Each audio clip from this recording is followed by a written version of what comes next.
Hi, Taylor. Oh my gosh, congratulations on winning AFP. It was so amazing to watch you this season. Thank you. Thank you so much. Winning the whole game and America's Favorite Player on top of it, it still does not feel real. So thank you. Awesome. So let's start off with how does it feel to be the first Black woman to win a non-celebrity season of Big Brother? What does that title mean to you? There have been 24 seasons of this game, and the last season that I saw before I entered the game was season 3, where Danielle Reyes sat second in a final 2 seat and ended up losing when I personally think she should have won that game. It was just remarkable gameplay. So to 20 years later, to the day, receive the flip of the vote that she should have had and win the entire game, knowing that the entire trajectory of Black women in this game, so many of us have been bullied, belittled, painted out to be villains, aggressive, different microaggressions cast upon us and evicted way too soon. It was very rewarding to me to carry the trauma and the harm and the hurt that a lot of those women had to experience, go through it myself and still come out victorious, because we deserve to see ourselves as victors in the game as well. And we finally did. Absolutely. It was so satisfying watching you win the whole season. I was like, Taylor. So your speech on finale night was one of, I think, the best speeches we've seen in Big Brother history. How much preparation went into that speech? I started working on the speech about a day and a half before actually delivering it. I think when things seem too rehearsed, it's just disingenuous. And if that was my biggest critique in the beginning of the game, I could not be disingenuous in the end.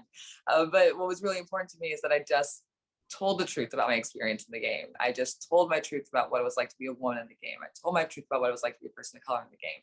I told my truth about how my experience was much more social than I expected it to be, and how simple statistics, comp wins are a component of the game, but they are not the dominating factors of the game.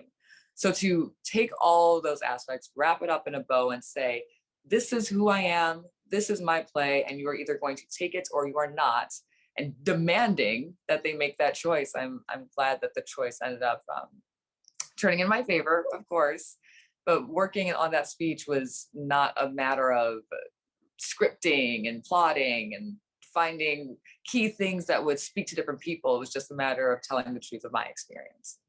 Right, right. And the vote on finale night was 8-1. Were you surprised at all by the jury votes, and whose votes surprised you the most? I was shocked. Are you kidding me? Well, eight's my lucky number, so I'm glad it ended up 8-1. Could have been 9, Turner. Have a chat with him later. I'm kidding. I love that kid.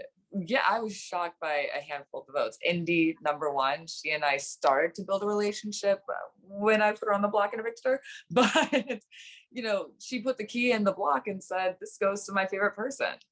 She and Monty were very close for majority of that season. I was positive that was a vote for Monty. I was positive, given my shaky relationship with Terrence and how Terrence and Monty have been very close there, I was positive that was a vote for Monty.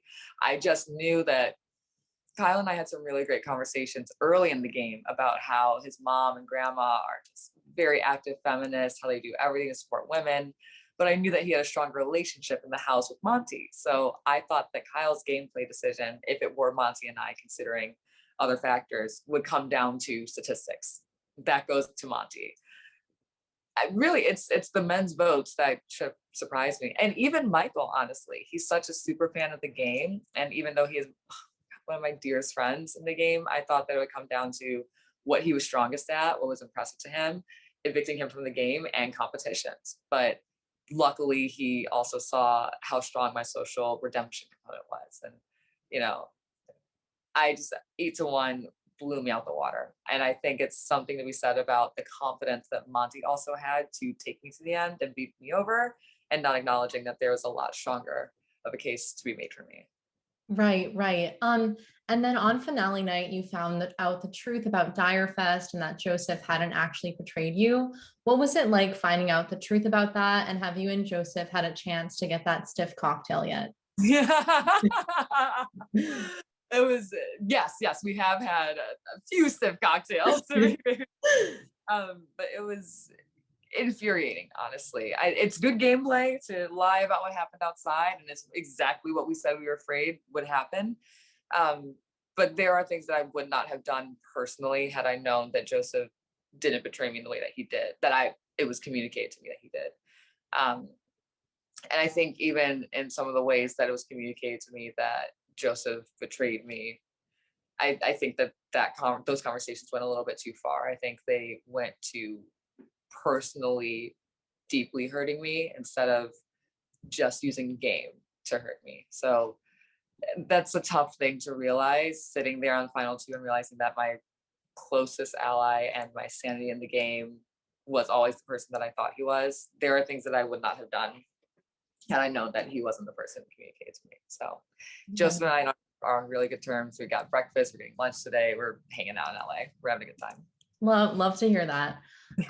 So talking about some of the mistreatment in the house, thinking back particularly to the Daniel situation, I mean, at times it was so hard to watch, so I can't even imagine what it was like to live it. How did you get through some of those tougher moments? And at any point, did you consider quitting or leaving the show? So actually, that day, Joseph's birthday, I don't even know what that episode's going to be like. But that day was the veto comp Woodstack. And after the Daniel situation, it wasn't just that was very painful to experience. It was also looking around and nobody in the room standing up for me when it happened. There was just nothing but silence, and I had broken words trying to defend myself. And when you're being accused of using someone's sick mom as a mental toy for a game, there's only so much you can say to defend yourself. That's a very, very deep and heated thing to bring up. And I haven't seen it yet, so I can only believe that in the time Daniel truly thought that that's what I was doing, and that's why he reacted the way he did. I'm not excusing it, but I will understand a little bit more if that's truly who he thought I was, why he blew up the way he did. That being said, yeah, I thought about throwing Woodstack. I thought about just saying, that's enough.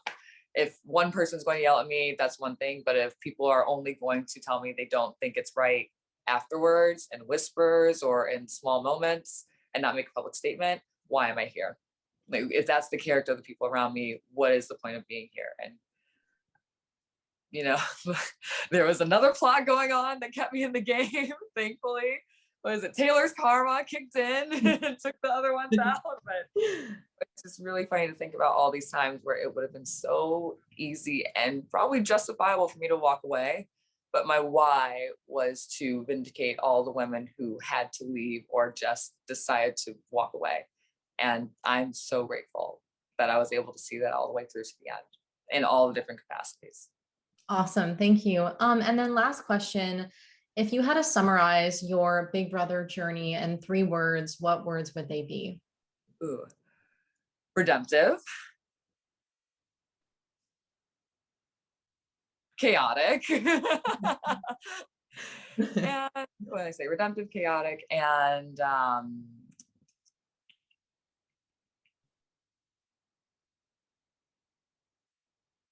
there's one more word. There's another word I should be looking for. This shouldn't be difficult for me. So redemptive, chaotic, and victorious. Yes. Yes. Well, thank you so much for talking to me, Taylor, and congrats on your win again. So happy for you. You got great energy, Nora. Thank you so much. Thank you. Talk to you later. Bye. Bye.